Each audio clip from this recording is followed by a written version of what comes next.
safe haven? Well, you'd need a long memory to recall a time when the financial markets were more skittish than they are now. The problem, of course, with following tried and tested investment rules is that many others are going to do exactly the same thing, pushing up prices. Start of 2008 and the middle of last year, the price of bullion shot up from around $800 an ounce to almost $1,900 as investors piled into what they saw as a trusted asset. Since then, though, the price has dropped by close to 20%, despite the deepening debt crisis and recession gripping much of Europe.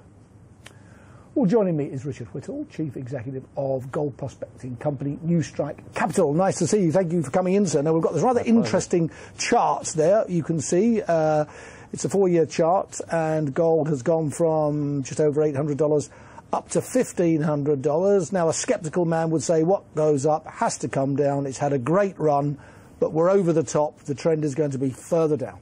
Well, you might want to believe that, but in fact, I don't see any diminution of global risk around the world. So I don't see a falling out of bed of gold. When countries start printing money, as they are here in Europe, certainly in Britain and in America, that normally, somewhere down the line, prompts inflation. Absolutely. And inflation is normally good for gold. True. However, I think what you're seeing in the market is that you're seeing a lot of central bank buying and selling, but you've seen a remarkably stable gold price. It has traded around the $1,600 mark for quite some time now. So I'm not sure that it is a store of value. It is an asset class. It has fallen out of bed, and people fall back in love. The risk on, risk off trade, but I do see a floor to gold. What about the demand for gold beyond investment? So the demand for jewellery. Now, traditionally, that's been driven by India. I read that they have cooled a little bit. Well, they proposed a tax last fall, and of course there were riots over it. They rescinded it, and the jewelry market's not the season for it, but typically it happens in the fall. But what we're seeing now is a huge demand for jewelry, places like Hong Kong, where there's significant year-over-year increases. So we're talking about new wealth in the Far East. China too, perhaps? Absolutely. I think that will come in time. I think you probably saw in November a record central bank buying, but as disposable income in these developing countries increases, the demand for luxury goods. There's no question. I think there's significant demand for gold. Now, you said that gold has been relatively stable recently. True, and yet your share price has been incredibly volatile. I see 8 months ago it was $2.50. Today it's $1.4. Why are you not in tune with gold? Well, we catch when senior gold companies have come out, in the last few years they've bought a number of companies and they've had projects on the fly. Those projects have undergone a significant cost increases and making the project's internal rate of returns go down.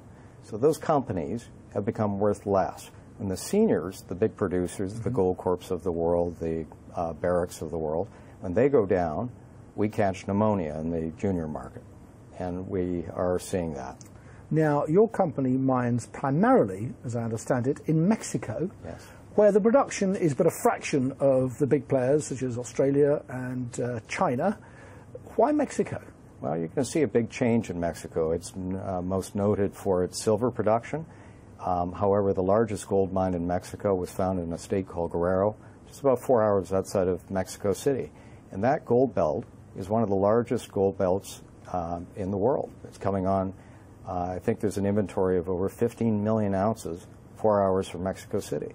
So you're going to see increased production coming out of Mexico in gold. Now, I'm asked this question all the time by small investors who say, well, it's all very well for you, Randall, to write about the attractions of gold, but here I am sitting in should buy gold, because it's very difficult. I can't just turn up at a bank and say, give me a big chunk of bullion. Well, you can, in fact, but there's certainly ETFs that are gold bullion ETFs. And what are ETFs? Exchange-traded funds, and they listed here in London and also in New York. So you can buy through a fund, but you're still not buying the physical gold, are you? It is backed by physical gold, absolutely, the GLDs. All right.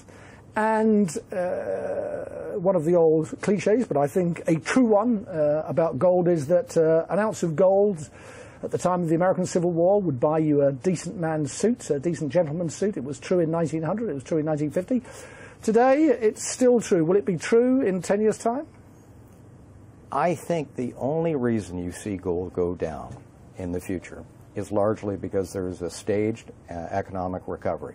It takes the shine off gold. Okay. I think it's just common sense. All right, Richard Whittle, nice to see you. Thanks for coming in. Well, that's almost all we've time for this evening, but before I go, here's my number.